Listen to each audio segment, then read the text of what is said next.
The Maximum Threshold radio show is live. Showtime is 8 to 11 p.m. Eastern Standard Time every Saturday night.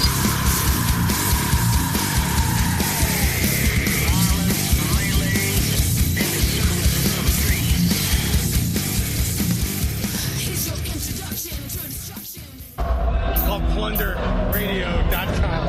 Excellent. What was it again, Three Amigos? Maximum Threshold Radio. Maximum Threshold Radio. Excellent. Hey, I'm Austin. Hey, I'm Will. We're from As Lions, and you're watching you're listening to, you're watching, is it watching or listening? Let's realize. You're painting a visual picture with your ears. It's listening to. Excellent. Right. That's right. Hey, I'm Austin. Hey, I'm Will. We're from As Lions, and you're listening to Maximum Threshold Radio. Automatic defense procedures initiated. What we've got here is maximum voltage, maximum power, maximum carnage. This is Maximum Threshold. Call the show at 440-709-4977. Maximum Threshold. And here's your hosts, Dom. He's unstable, but possibly worse. He's actually quite smart. He just makes errors of judgment along the way. Testing 1.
Turn all this down. I don't want to blow your earballs up. What's going on out there, everybody? Hey, I want to thank you for tuning in to the Maximum Threshold Radio Show, episode 494, I think it is, or I don't know. I'll look it up. But yeah, so I got a bunch of text messages saying, "Why are you playing that grunge shit? Why are you playing that grunge shit?" There was a really simple reason. Just because dude died, and this is the first show that we had coming back since the passing of Chris Cornell. So I had a start to show off with his music, man. Chris was a rocker, man. Yep. So that's the dealio. So, yeah, we got a cool show for you lined up, man. And I just want to take a moment in regards to the passing of Chris and just say, oh, shit. We'll all hang in there along with you, too. We know it's tough. You know, when you lose one of these rockers that, you know, we spend a lot of time, you know, listening to music, and somebody in the same caliber as Chris, you know, it's kind of tough, man, when you hear his voice. And like I said, if you grew up over the years listening to Soundgarden and Audioslave and Temple of the Dog and whatever else he was doing, you know, that you're used to him. And just, it was sort of like maybe it wasn't as strong as like the Dio effect or anything like that. But I think if you look at it as if how the music changed your life, and during that period when Soundgarden came out, how much it filled the gap, even though music was really blowing pretty bad in that time when they came out. People gravitated to them. They gravitated to the heavy sound. They didn't want to be that Nirvana shitty sound, and they didn't want to be part of that the happy Pearl Jam stuff. They wanted something that felt like it had balls to it, and Soundgarden's music had balls, and Cornell definitely had the vocals that took you there, and inspired a lot of people. I know how many times if you drove around and Soundgarden came on in the 90s and shit, 2000, it was on the radio, and you tried to sing along thinking you sounded just like Chris, and you know you didn't, but you thought you did. And I think about how many millions of people did the same thing. And just being like that, man, it just takes somebody who has a vocal range and a vocal talent like that to inspire a generation of people. And like Forrest Gump would say, that's all I got to say about that. So back to reality. We're back here. I got a couple interviews I'm going to try and knock out tonight. I have 3 on the. Well, I really got 4 lined up on the board. I want to see if anybody else other than Beavis tuned in. Let's see. No, I guess that's it. Beavis the only one, so I'm not gonna play these fun ones. We'll wait till next week to play these other interviews that we got. That was freaking hilarious. So, but we're still we got the Rob Caggiano interview lined up and Chad Zumock. I got the Mitch Malloy interview. I wanted to play that this past week, but we weren't here. We were obviously down at Rock on the Range, just doing what we do best down there, man. So let me do this. We're going to knock out a fun interview. You guys will love this. This is a comic. Comedians usually go over good, especially when it's Michael or myself interview them. We try to throw jabs at them right off the bat because they're not used to that. They're used to going there, especially like when you're going into these media tents. They're treated as if they're a band. So people interview them as if they're a band, and they ask the same questions to a comic as they would to a comedian. It's because they don't know the difference, because they're not tailored like us. So wait till you hear this. There's going to be a lot of weird references to like different parts, different cities. And you'll figure out really quick. But I'm just giving you a disclaimer. The city of Lakewood, when San Francisco was breaking down people, when it was the largest gay community, Lakewood, Ohio, bypassed them up. And so just remember that, Darren. I just gave you a little bit of history.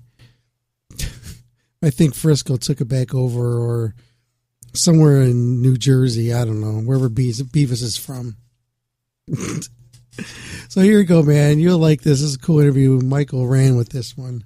Did a great job. I just was being Mike, man, holding the microphone, just enjoying this one, just sitting there, loving it, loving every second of it.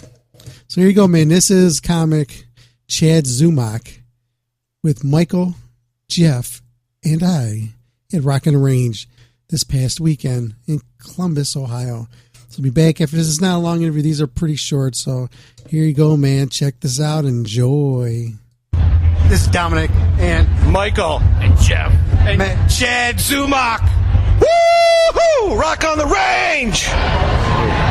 So, Chad's allegedly a comic. You could tell he just yucked it up. Yeah. He's originally from Cleveland. I said, you look familiar. He said, you probably beat me up. I was thinking you might have fisted my mom and gave her a pink sock. Okay.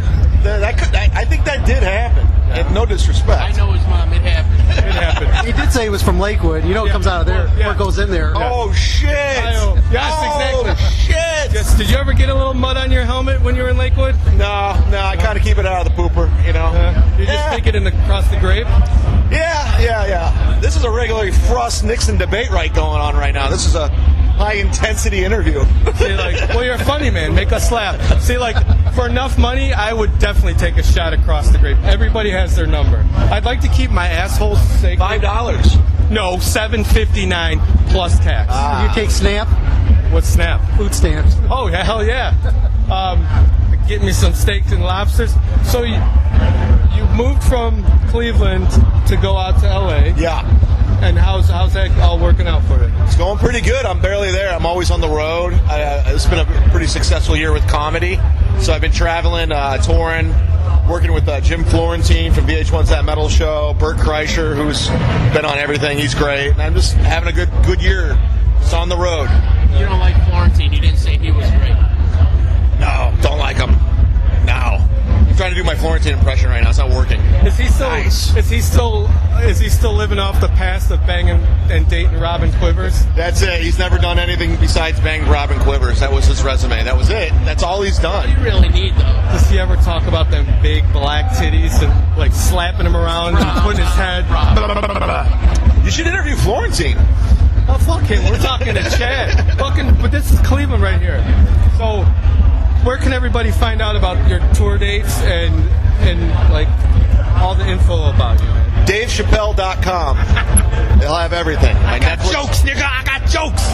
Nah, just my website, Chad Zumock, ZUMOCK.com. Twitter, Instagram, all that bullshit. It's all there. So, if Ron White or Jeff Foxworthy or any of them guys approach you to be on the Blue Collar Tour, comedy tour, how much of your act would you have to leave off to work clean? I work pretty clean, so it's not. I don't think I'm their demo. So you're not funny, you mean? You work clean, you're not really funny. This guy he's just a shock jock over here. It's a shock jock. No. You got to get a morning radio show. Yeah. It'll be and Rover's Morning Glory. Oh, you guys are great. That guy's a fucking douche. My morning show would be called Who Gives a Fuck, and it would be canceled after 2 minutes. Yeah, the FCC. Yeah, the FCC. I can work clean, too. When I'm around old people, I leave out the swear word. We worked clean for 20 minutes one time, and it was like when Beavis and Butthead got out of school. And everybody thought it was great when we were just working, because we're talking to the guy from Striper.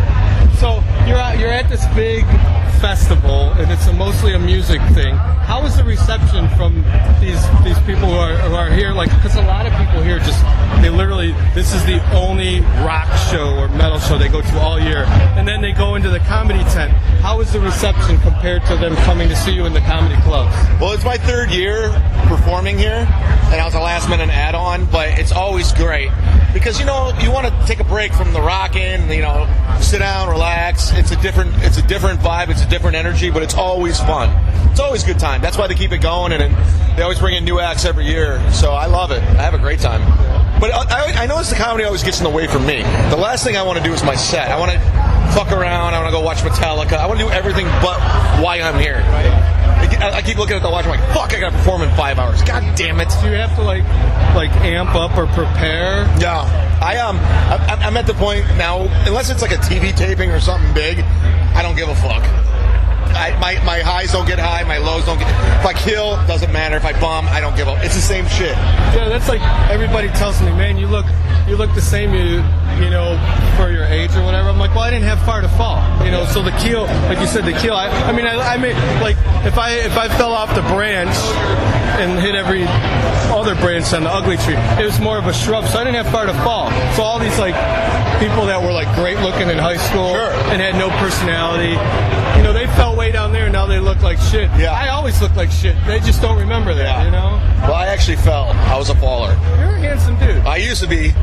I bet you 40 years old in the gut now. It's all downhill. I bet you were the talk of the town in Lakewood. Back to the gay jokes. Here we go. Do you reconnect with your old friends on Grindr? Here we go. This guy. I want to look you up. Dude. You're going to be in the comedy tent tonight. I want to know, because if you're willing to give my mom a pink sock, maybe we can make it like a family affair. My mom does have some big giant titties. She fed 4 kids, so I can understand. A lot of meals in there. A lot of milk. A lot of kosher Jewy milk coming out of them. I'm sure there were freckles all over because she's a redhead. So where can people find this riveting interview? On Grindr. In the toilet.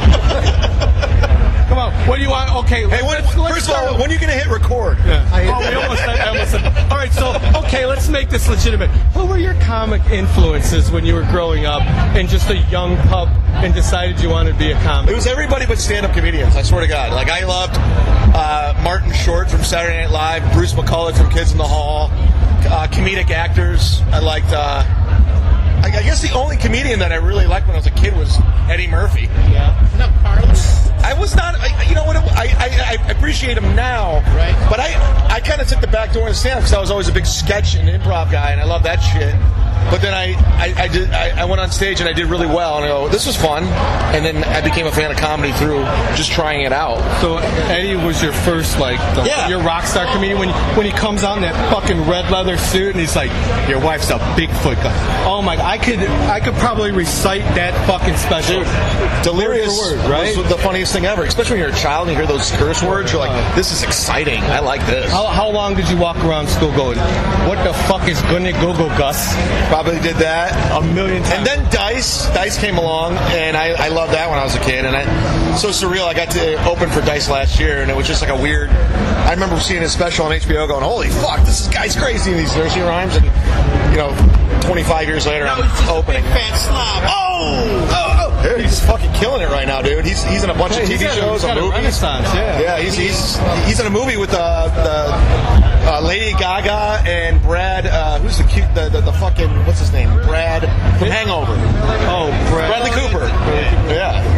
So would Dice, did you ever hear, like you brought him up, did you ever hear the album after, like when his career started to go down a little bit, 42 Long? The day the laughter died? Yeah. And he's like, and he completely bombs. It's hilarious, though. It's Chris Rock's favorite album. It's like comedy album. Yeah, and he's just like fucking talking about that dude and his Asian girl in the crowd, and he's like 42 Long, get it? And it's like he's just completely crickets, and it is the fucking funniest thing, genuinely funny, and people just didn't get it.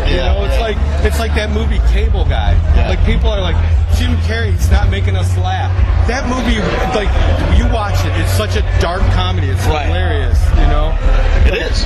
And it's like, so what other kind of like sketch comedy did you like? I just like Kids in the Hall and Saturday Night Live. That was my thing, and I loved Saturday Night Live, and that was so much fun. That was my goal to get on there. That's not happening, but why not? Come on, because I'm 40. I'm almost dead.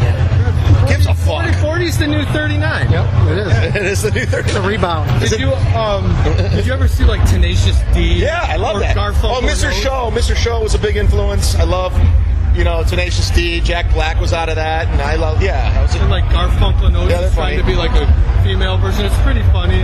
Like I can't get into that Portlandia thing though. It's a little weird. The thing is, there's so much shit out there. It's hard to keep up with everything. And, I stick to a few things. My growth has not. Everything music, comedy has stopped in 2000. Like my bands, the Beastie Boys. I still listen to old shit. What's your favorite other than the Beastie Boys? What are some of your favorite bands? Beastie Boys, Guns N' Roses. Fuck yeah, right there. Metallica, who we're going to see later. That's amazing. All Metallica, or we all stop at the Black album. See, I stopped before the Black. Yeah. It's a decent rock album. The back half of that album that didn't get played on the radio is badass, man. There's some jams on there, man. Through the Never. But Right, like fucking God That Failed, My Friend of Misery. like Guns N' Roses, I wouldn't say they're like one of my favorite bands, but Appetite for Destruction, one of my all-time favorite albums. What's your all-time favorite That's album? one of them. Rage Against the Machine, their first album. All three of their albums, I love them. Public Enemy, It Takes a Nation. Fear of a Black Planet, Check Your Head. Fucking Soundgarden. Rest in peace. Speaking of Soundgarden, you're here. I replaced Chris Cornell. That's why I'm here. Just hanging around. Sorry, he brought it. No, I was going to say, because you're in here, you're supposed to make people laugh. Sure. A lot of people came, a lot for Friday, obviously, for Chris Cornell. Were you like, oh, fuck, I got to go up on stage after this and try to be funny, and it seems almost like you're being callous because you're trying to laugh. You know what? When everyone got the news of that, if you grew up and already... You were like, what the fuck? Holy shit, I can't believe this is happening. Because, I pretty much grew up with that guy, and he's gone. But, with comedy, there's pain. Right? We all draw from pain. So, no matter how horrible it is, I try to find the funny. No matter how too soon it is, I try to find the funny. I was just going to ask you, how soon is too soon? Where do you draw the line? It's for a comedian, there is no line. But for the public... So we were okay. Yeah. He actually... I say grunge is almost all dead. See, that's a funny joke. I think Chris Cornell would have laughed. And it sucks. But, what are you going to go on? Mope and be depressed all day? It sucks. It fucking stinks. And you know what sucks, too, about it? You think about this. Dude, I know we're joking about, homosexual stuff. I'm not gay. You're obviously not gay. Lady Gaga's here. Look. All right. I hate that guy. Lady Gaga. But, we're not gay, but I'm going to say Chris Cornell was a handsome guy. He looked like Jesus Christ. He had a great... Well, he didn't have that swimmer's body. But he was a handsome guy, super talented. Oh, he's amazing. Successful. I was just listening to Audio Slave on the way in. I was just like, wow, this guy can fucking sing. And you think, this guy had depression, and look at us ugly schlubs. What chance do we have? Oh, yeah. But it's like, I was just wondering, I'm glad we got to talk to a comedian because I wanted to know, how do you deal with that after something like that? Because some people would look at it as, hey, that's wrong. You're being... Well, and I put a tweet out, and people got pissed on my Twitter. I put a photo of Zach De La Roca, and I said, Soundgarden's new frontman. Because Chris Cornell went in front Rage Against the Machine, and everyone's like, "You're a fucking dick! How insensitive!" I'm like, I'm just trying to make this a horrible situation funny. I don't know. My best comedy comes in hospitals and funerals. What's that? My best jokes always come at a hospital or a funeral. You ever been at a funeral? Everyone's trying to crack jokes to lighten the mood. Oh, I got a funeral story for you. Dude, my friend's mom died after a long bout of cancer, leukemia. Sorry. But I'm listening. So we're there trying to, show support for my friend. I'm sitting there with Dale, and two other guys, Mark and Robbie, are facing us. We're sitting on the couch facing the other way. And Dale is sitting here telling us all these ideas he has for pilots and TV shows. Just bullshit, right? One of those guys. And he's a good friend. He's just like, I got these ideas. He's bouncing them off.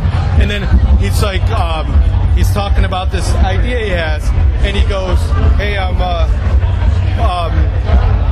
he goes, I'm being interviewed. He goes, and he's being interviewed. He goes for the punchline, and he laughs so loud, everybody turns and looks, and I'm like this.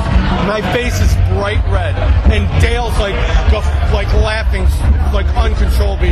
He's just up and down. And he looks at me after, he's like, dude, what were you thinking? Like dead babies? He's like, how did you control that? But it's like, I mean, and this was a few weeks ago. And like you said, you got to find humor in the pain. Like, and a lot of comedians are troubled. So what was your troubling thing in the past? I got the perfect resume. I fucking didn't know my dad. I was abused by my stepdad. Fucking sexually? No. Can you say it was? Physically? No. Okay. Alcoholic, everything. I got the perfect resume. Yeah, I was born to be a comedian. I was tormented growing up. My dad's second wife was 5 feet tall, 90 pounds, alcoholic, drug addict. Used to beat the shit out of me. You're raised to never hit a woman. Yeah. And when she died, it was like this weight and this ghost was gone. I thought I don't have to check under the bed. It's scary. You say, you're tormented by it. Like you got to rise above. I do. Do you ever find him now and be like, "What's up, motherfucker"? No, I don't. I try not to be spiteful at this point. Life's too short. Who gives a fuck?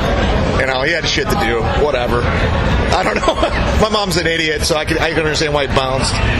But I swear to God, I hate to end this, but I got to go meet up with another comedian named Dean Del Rey to do his podcast. But I want to thank you guys for having me. Funnier than you? Yes. Are you lying? Thanks for hanging out. Thanks, guys. I appreciate it. You guys are great. Keep listening. Subscribe wherever you find this.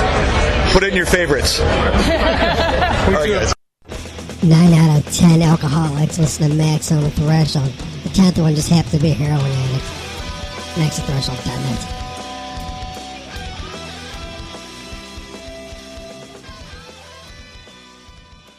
Looking for reliable and affordable Shoutcast audio or video hosting? JWN Media offers complete Shoutcast hosting solutions for business or personal use. All plans come with full listener stats, custom web scripts for implementing your service into your existing website, full server control, super fast network, and huge bandwidth limits, a 99.5% uptime guarantee, and friendly, knowledgeable support personnel dedicated to making your hosting experience fun and easy. With plans starting at only $3 a month, you have no excuse not to get a server of your own. Plus, with the option to add auto DJ and on-demand services, you can be confident your station will be all it can be. Custom plans are also available at their website. Simply visit jwnmedia.com and click the Shoutcast hosting link to get started right now.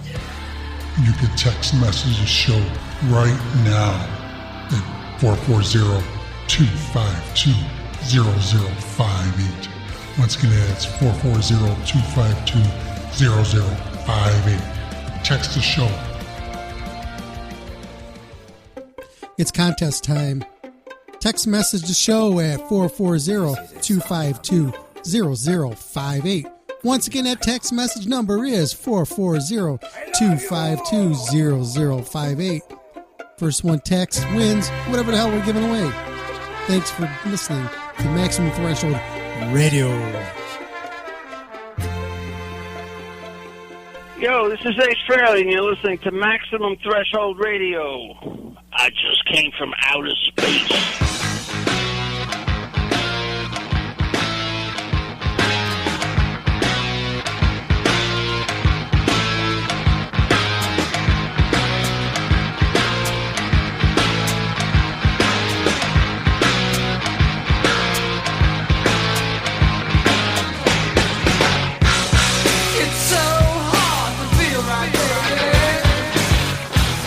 When I'm traveling around and you fall behind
yeah. Oh, yeah. Oh, yeah. Snap into a Slim Jim, bitch. Thanks again for tuning in this week's edition of the Max and Threshold Radio Show. I want to thank you, the kind listener, for tuning in and listening to us. Whew, you just got them hearing a pretty fun-filled interview we had with comic Chad Zumock, and Michael just having a blast with him. Tonight, man, we're gonna roll through a couple of these interviews. So I'm not gonna do a lot of talking. I'm just gonna throw these interviews out because the interview is just like us talking.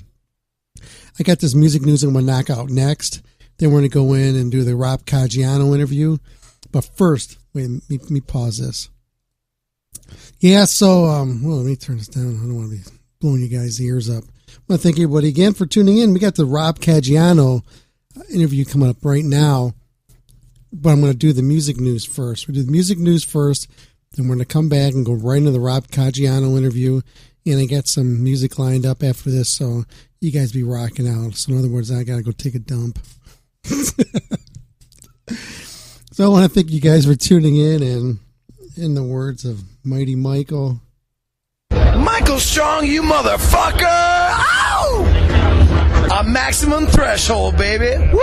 It's Michael Starr from Steel Panther. Yeah, that's right. Okay, let me knock this out. I'll be back in a little bit, man. So thanks for tuning in, everybody. I got some cool music lined up for you. I even got some music here lined up for 54 because he likes this stuff later down the road. And I got some stuff from Michael, too. Got some Clutch in the mix. Hey guys, this is Ron from YouTube's Rock and Metal News, and this is your Maximum Threshold Rock and Metal News Report.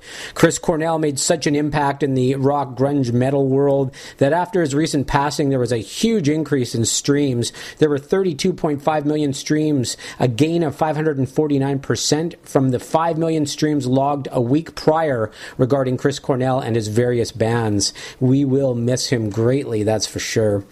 Upon a Burning Body have released a new music video on YouTube for their track My Distorted Reflection. Catch them on tour with Miss May I, Kubla Khan, and Currents. Their new album, Straight from the Barrio, is now out. And Obey the Brave released a tease of their new track On Thin Ice on their Facebook page. It's off their new upcoming album titled Mad Season, out on June the 2nd. They are also touring Europe and the UK in the summer. You can check out their official website for the tour dates. And continuing with your MaximumThreshold.net rock and metal news, Ice Nine Kills released a new song titled Enjoy Your Slay on YouTube, inspired by Stephen King's book The Shining. You can check that out. And Ocean's 8 Alaska released a new song titled Covert on YouTube. It's off their upcoming new album. The song is featuring their new vocalist Jake Noakes. And finally, Broken Hope have released a new music video for their song called The Carrion Eaters on YouTube. It is not for the innocent. You can check it out. The album Mutilated and Assimilated, their new album, is going to be out on June the 23rd through Century Media. This is Ron from YouTube's Rock and Metal News with a Z, and this has been your Maximum Threshold Rock and Metal News Report. Thanks for tuning in. Thanks, Ron. As usual. Okay, here you go, man. Here's the cool interview with Rob Caggiano. Listen how bad I fucked this up in the beginning. It's pretty cool because I forget who I am. See you guys in a little bit. This is Michael. Dominic. Robert. Jeff. We're from Maximum Threshold, and we're here with Rob Caggiano. Did I say that right? Yeah. From Volbeat, formerly of Anthrax, producer and engineer extraordinaire, guitar player, bar excellence. How you doing, Rob? I'm good, man. That's some intro. I like that. Well, you did slip me a fiver there. So what's going on? Tell us how this tour with Metallica is going. Well, tonight, the Rock on the Range show for us is the last show of the first leg of the Metallica tour. It's been phenomenal, amazing. You know, we're so humbled to be out with those guys, and the shows have been massive. And it's just a blast. I mean, it really is. Definitely I think the most happening tour out there right now. How is it compared to the Big Four? I mean, because this is like the second stint with Metallica, man. You were in Anthrax then, so is it just as cool now as it was then, or was that a little bit more special? I mean, I don't know if it was more special. It was definitely a little bit different. I mean, I was very humbled to be a part of that as well. You know, growing up listening to those bands, you know, obviously I wasn't in Anthrax when they first coined the term the Big Four. And to have been a part of that, you know, all those years later, it was amazing. You know, absolutely amazing. Yeah. Oh, it's my turn? Okay, well, let's ask this. Where can everybody find out about your tour info, buy some music, and find any news on Volbeat or anything that you're doing personally as far as like production and recording and all that stuff? I guess Volbeat.com is a good place to start. You can follow me on Twitter at Rob Caggiano. You can follow me on Instagram at Rob Caggiano. Very easy. I'm also going to be launching a website, my own website soon. Are you doing any type of online guitar teaching or anything like that? No, not currently, no. I'm maybe so bold as to suggest a line of Rob Caggiano hats. Yeah. Because it's kind of become your signature. Because my thought is you play these hot festivals, and that under there, does it ever like smell like a sweaty bum's nutsack? You have to have a secret to keeping it cool. There must be a trademark to the hat.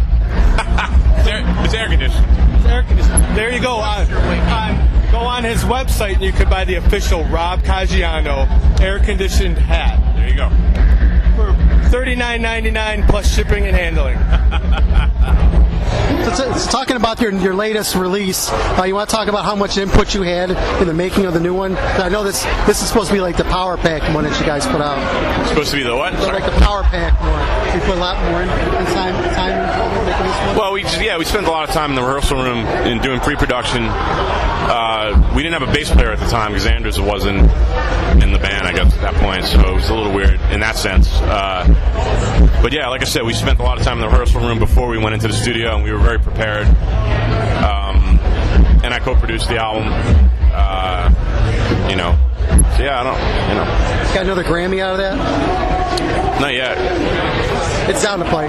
Been nominated I think it's 5 times now. I'm ready to win. I haven't won yet, but it's amazing to just be nominated, obviously. Yeah. So, I mean, I know back when you left Anthrax, one of the reasons why was because you wanted to be more part of the songwriting process and more creative as a musician. Yeah, that, you know, and it also just kind of felt like I did all I can do in that situation. You know what I mean? So now you get to flex your creative muscles a little bit more and spread the wings artistically with Volbeat. Sure. Yeah. Because I know, like, as a musician, some people don't think of it as an art form, and it's creative, and it gives you a chance. Like you wanted to stretch your, be creative, not just play the songs. And in Anthrax, Anthrax fans want, a set style variety, whereas Volbeat being a newer band, you can take more chances, so to speak, right? Would you say that? One of the coolest things for me about Volbeat is there's no set formula, there's no guidelines, there's no rules, there's no bullshit. It's just try different things and no template. There's no template. Whatever comes out, and that's one of the most fun things about the band for me. It's definitely what drew me into the sound, Rob, when you're going into the studio, from both aspects, from producing a record and actually writing music, do you try to keep your head clear of any outside influences so you're not influenced too much? Like, you're not listening to a particular band or anything because you don't want it to come across? No, I'm always listening to different music. Always. I know I've been hearing a lot recently of other guys, like, they kind of shut themselves off from music and stuff when they're creating, and I get that too. I totally understand that, but yeah, for me, I love listening to music.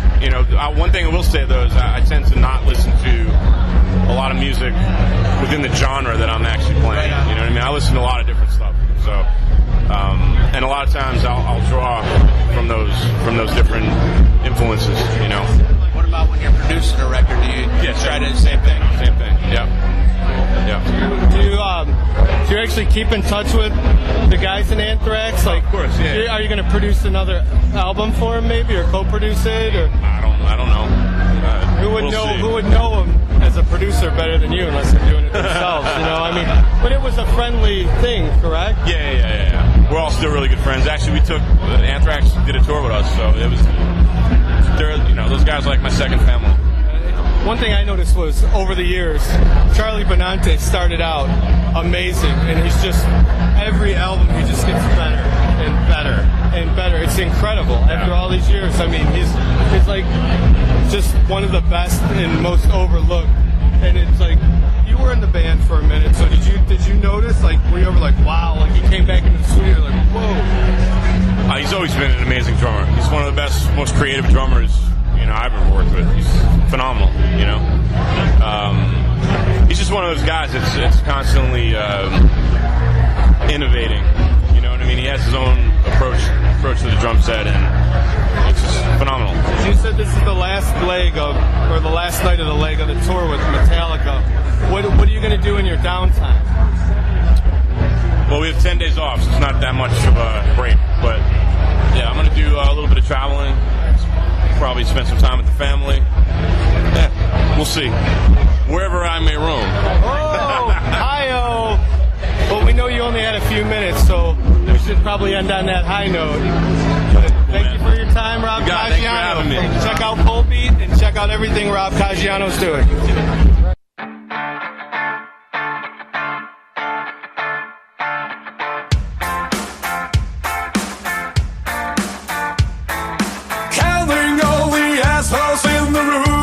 Well, I'm definitely not alone. Well, I'm not alone. You're a liar, you're a cheater, you're a fool. Well, that's just like me, ooh.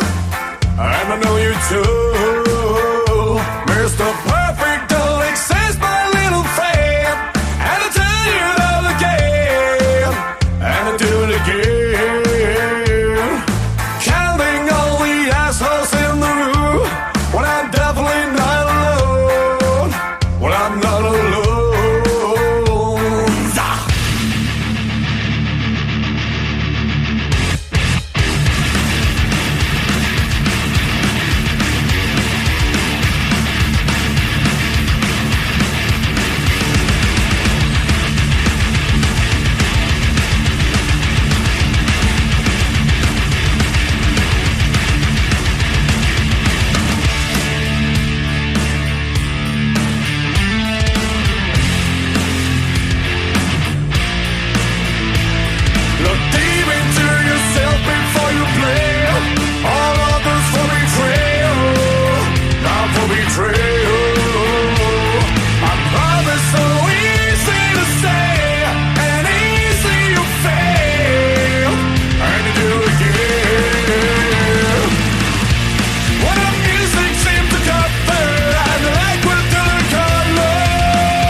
Our request on MaximumThreshold.net.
Now it's time to rewind. Turn that bitch back to some old stuff for you. Hi, everybody. This is Jean Paul from the band Clutch, and you are listening to Maximum Threshold.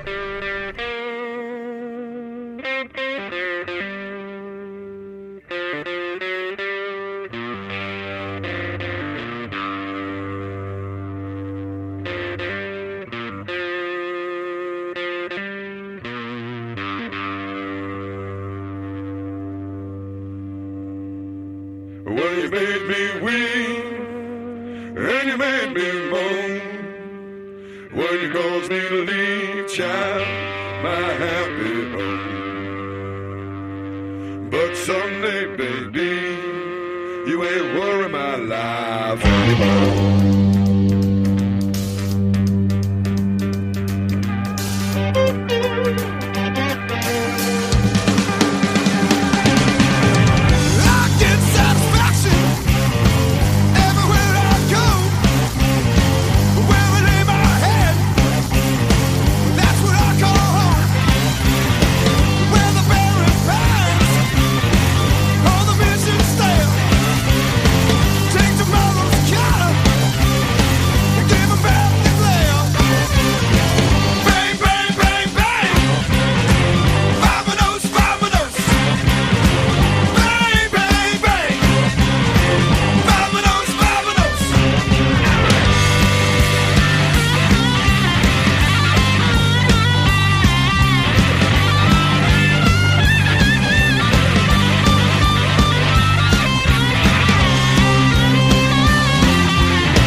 That it was no good. But someday, baby, you ain't worrying my life anymore.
Someday, baby, you ain't worrying my life anymore.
Cotton metal.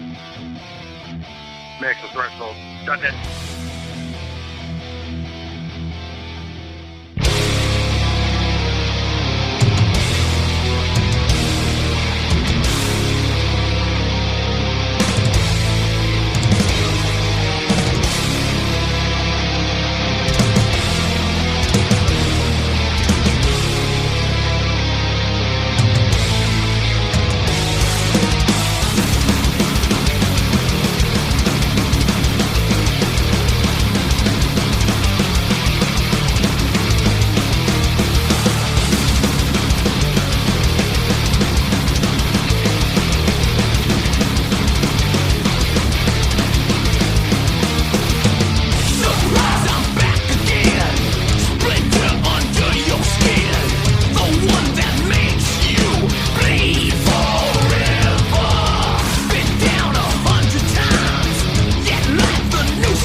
Hey guys, this is John Karabi from The Scream, Motley Crue, Union, ABBA, Justin Bieber, whatever.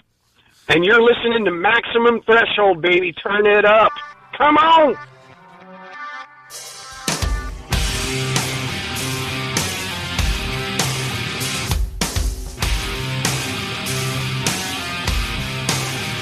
Are you ready for suicide? Let me run a razor across your throat. Choke a child on the ride now. Let them down long and shake for road.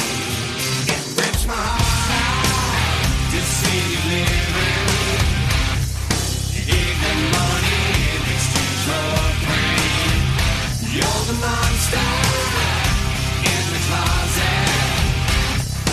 Take their secrets with them to their grave. Lock you away behind cast iron doors. I'd rather see you dead on the floor.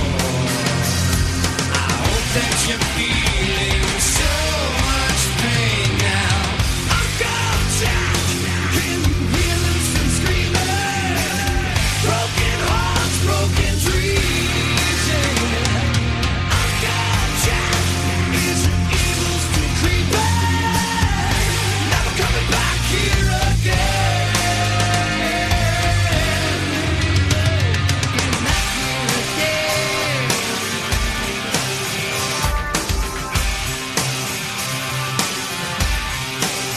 What are you thinking? Are you human? Took their innocence and made them slaves. Why forgiveness? You're so sorry. About that word to end in my mouth. Right. Lock you away behind cast iron doors. Rather see you dead on the floor. I hope that you're feeling so much pain now. I'm contact. Can't you see them still bleeding? Broken hearts, broken dreams. Yeah. I'm contact. Tell me how you're sleeping. Never coming back here again. I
There's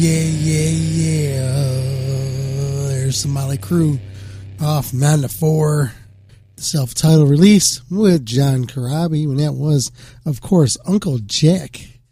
It's my favorite Crue record. Some good stuff, man. And before that, you heard some Clutch, some Ghost, some Volbeat, some interview with Rob Caggiano, our old friend. Go back a long ways with him. Cool dude, man. Let's see.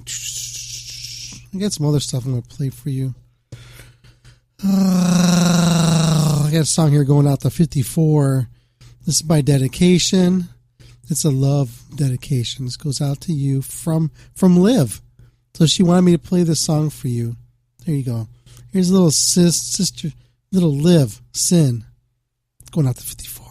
This was dedicated from Liv to 54. This is Liv from Sister Sin, and you're listening to Maximum Threshold.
goes out to 54.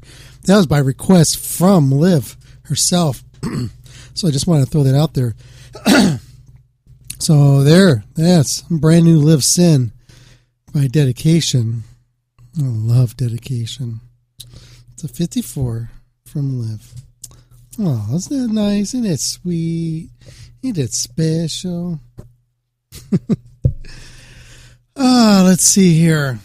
I'm trying to think of what I want to play next for you guys. Look at this board here. I got all kind of stuff I could do. And, I've been tossing this up throughout this program tonight. Knocking out this Mitch Malloy interview. I think someone would do this. What the hell? I've been talking about it. Been wanting to do it. This is from M3. Michael caught up with a former singer from Van Halen. So here you go, man. This here is Mitch Malloy and Michael fucking strong here on Maximum Threshold Radio. Hey everybody, this is Michael from Maximum Threshold, and I'm here with Mitch Malloy. How you doing, Mitch? Hello. First of all, before we talk about your new album and everything, tell everybody where they can find information about your new album, maybe if you're going to go on tour, buy some merchandise. This is the easiest question ever. MitchMalloy.com is the place to go for everything and anything about me. It's all there. It's all there. The CD is there. The merchandise is there. All the information about everything I'm doing is there. It's updated regularly. Yeah. So, I'm drawing a blank because it's so hot on the name of your new album. I'm sorry. Oh, it's okay. It's called Making Noise. Making Noise. Yeah. And your new material went over very well today. Yeah, I heard the crowd was really getting into it. Yeah, we did My Therapy, the first single, yeah. And so, and I read I did a little bit of research. You played everything yourself, wrote, produced, right, pretty much? Yeah, I wrote very much, actually. I wrote everything by myself and played everything by myself and engineered it myself and mixed it myself and mastered it myself. You know that... Did it by myself. Most white people aren't allowed to do that. Prince Lenny Kravitz, and Terrence Trent D'Arby. Now you're doing it. I'm the first whitey. Yeah. So, since you've played all your instruments on your own, what was the first instrument that you picked up and learned to play, like when you were a young kid? Drums. Drums? You were a drummer first? My very first thing was drums at age 6, I think. Yeah. And then I went to bass, and then I went to guitar, and then I started singing. Yeah. And then you realize that you got these golden pipes. Why do I need to lug all this gear around, right? Yeah, who needs to be an instrumentalist when I can sing? Did you, when you were like in local bands coming up, did you like just have a tambourine to say, hey, I carry an instrument too? No, I always play guitar in every band I've ever been in. Yeah. Very cool. Do you think that it's helped or hurt your career being such a beautiful man? And I'm no, not. That's it. No, I mean I get asked that. I think that you know what? I'm going to say hurt. I don't like to be a negative guy, but I'm going to say probably hurt. You think like some guys who have to be macho, they can't listen to you because and maybe they don't take you serious as a musician because you're like, oh, he's just a pretty boy. I think that's absolutely a reality, and I don't want those kind of people as fans anyway. Yeah. And it's weird because the complete opposite. A lot of those same guys will like a female artist just because she's attractive. Yeah. But those are not my fans. Yeah. My fans are transparent and they don't care about any of that. They just like the music. They don't care what I look like. Yeah. No. I mean it should be the music, but sadly a lot of people don't. They're visual. Yes. Yeah, and I think though that it can help too. Yeah. But it is what it is, and it's who I am. That's the most important thing.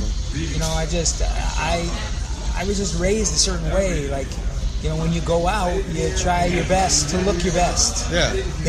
So when you're on stage, it's the same thing. That's just the way I was raised. It's like I compare myself to like a Steven Tyler. Steven Tyler makes sure he looks just right when he goes on stage, and he's a huge influence of mine. Huge. And he also started out as a drummer, correct? Yeah. He's an amazingly talented man. Yes. And when I write a lot of times, I think, what would Steven do? Yeah. Yeah. Who else was an early and continual influence on you musically? And there are so many. like growing up, what was the first thing that grabbed you? I mean, there are so many things that grabbed me, like the Jackson 5 and stuff like that, like the Motown stuff grabbed me. I think that's why I've got kind of a soulful edge to my music, because I loved that stuff as a kid, you know. And then I think the first rock was Heart. Yeah? Ann Wilson is one of my favorite singers. She's good. She does have a very powerful voice. She's absolutely amazing. She just blows me away. For a female singer to do what she does, it's like, wow. And she's still, the pipes, still the same. Chick has balls. Yeah. Like, it's like for real. Yeah. Yeah, see, like I told you before we started, this is exciting to me because you're part of the Van Halen universe. Right. And Van Halen was my first rock. I loved the Jack's 5. I used to have this little, one of those record players that folds up that has the little speaker in it. Right. It's all in one. Yeah. And I'd have like the singles, and I had like Rockin' Robin, and I can't remember what the B-side of it was, but all their hit songs. I loved all that, and it's like music. When people ask me, so I'm going to ask you. Well, obviously you love the Jacks. People would say, "What's your guilty pleasure music?" I don't have a guilty pleasure. That's the beauty of music. People don't have to like what you like, yeah, it's and just so personal, right? What's good to you isn't necessarily good to someone else. Yeah. You know. Yeah, I mean, I like everything from some of the Bee Gees stuff, or ABBA even, to like Accept. What do you like? Did you like the Bee Gees before the disco better, or which one do you like? When disco came out, admittedly, I hated it. Saturday Night Fever and all that, I hated it. I was offended by it. Yeah. I was offended, and everybody, like the principal of the school would be like, "When you guys gonna start doing disco?" Because I was in school, and I was like, "Never." So I think I like that more now, or appreciate it more now than I did then, because then it was so jarring to me, because I was into rock. I was into Aerosmith and Kiss and ZZ Top, and And Kiss made a couple of the best disco songs ever. Yeah, which I did not like. Do you like the stuff now? Yeah, no, I do. Yeah, I get it. My taste is much more wide now, much more varied, and I'm much more secure in my taste now. Like, I don't care, what anybody thinks. I mean, I just admitted in a metal interview that I like ABBA. I mean, I don't care what people think. Yeah, I mean, like I said, that's the beauty of music.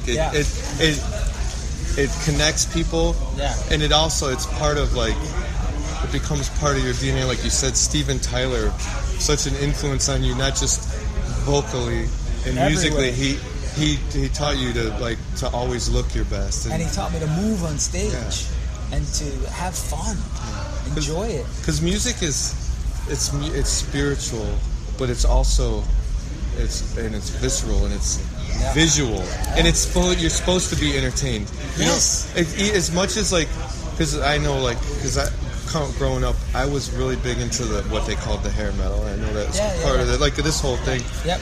But there was a lot of fluff and throwaway stuff in there. But there's some bands were really good. Really good, yeah. But even and then they say grunge killed it. No, I think what killed it was the overflow. Every band was getting signed, no matter how bad they were. And then it killed the same thing. Killed grunge. And there were some really good bands that they called grunge, but they're not entertaining on stage to just stand there. You want to see something. You want to show. I think ultimately what you're saying is that greed kills art. Yeah. And it does. But it's sad because a lot of us musicians and a lot of us the people that do this aren't fortunate enough for it to be a sustainable career their entire life. A lot of these guys, I'm sure, go back to a day job. Oh yeah. But the greed and the art thing, you'd like to make enough from your art because you put your heart and soul into it to have a sustainable career. Absolutely, that's the goal. Yeah. And I know you were gone for a while, doing something else. How good does it feel to be back full force? It feels amazing. I feel like I'm new again. I have sort of a window back in to the scene. Yeah. And agent, Sullivan Big Entertainment, provided that for me. You know, he got me this show. He's brand new. This is our first show we're doing together, and he's a brand new, you know, colleague and somebody I'm working with, and I mean, I feel fortunate and lucky to be here. Yeah. Yeah. And do you think, like, with that, the whole Van Halen thing, do you think that like, I'm sure it had to be like a personal rush. Oh God, yeah. But do you think that? Do you Like think Disneyland. that? Do you think that, like, just like when we talked about the, you know, your looks, do you think that Van Halen thing has helped or maybe held you back a little bit?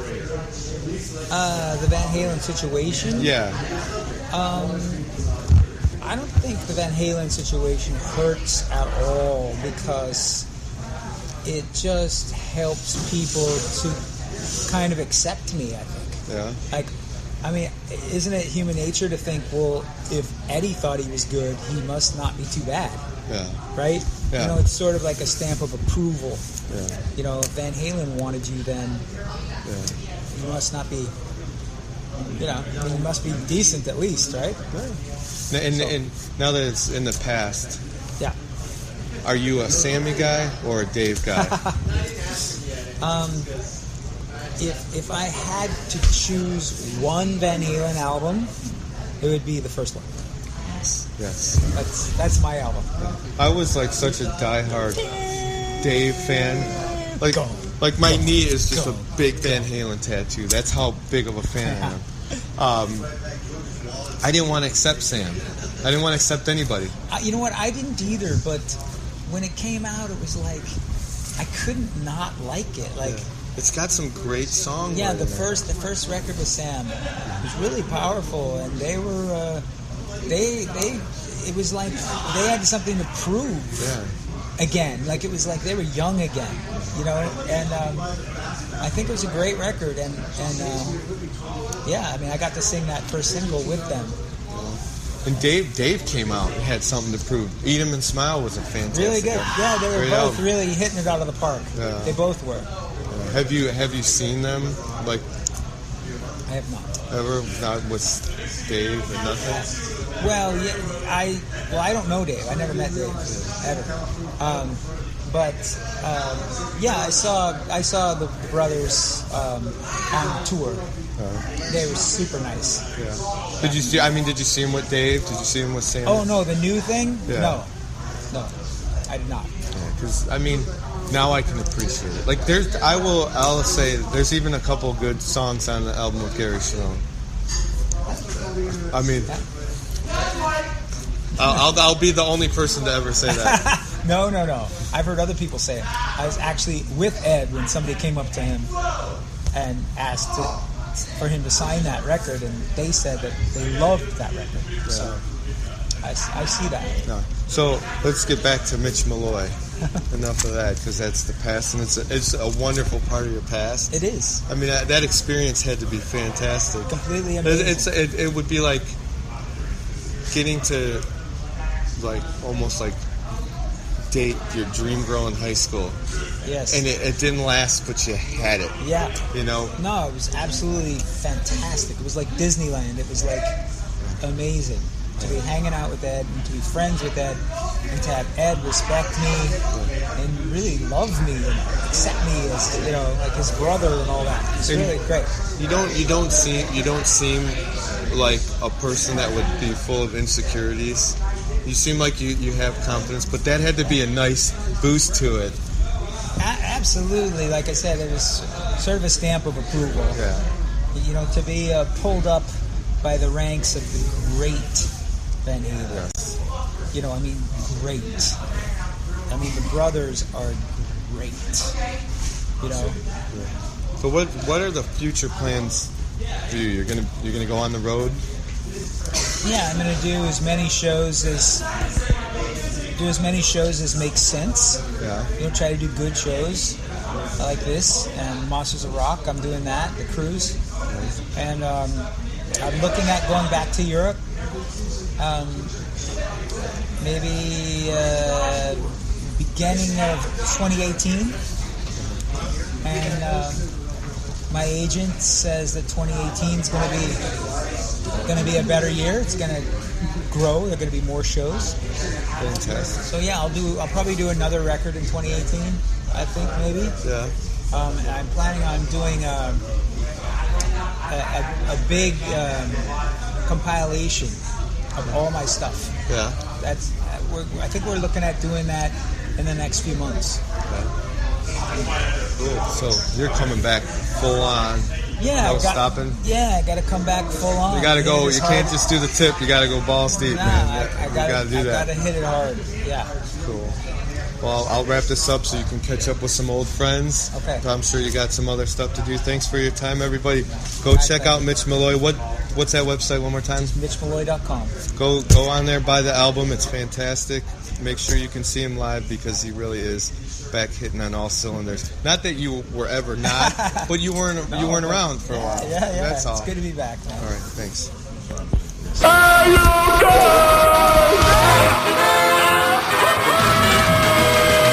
You just listened to Maximum Threshold Radio Show. Airs live every Saturday night, 8 p.m. until whenever the fuck they shut up. So tune in. It is pointless to resist.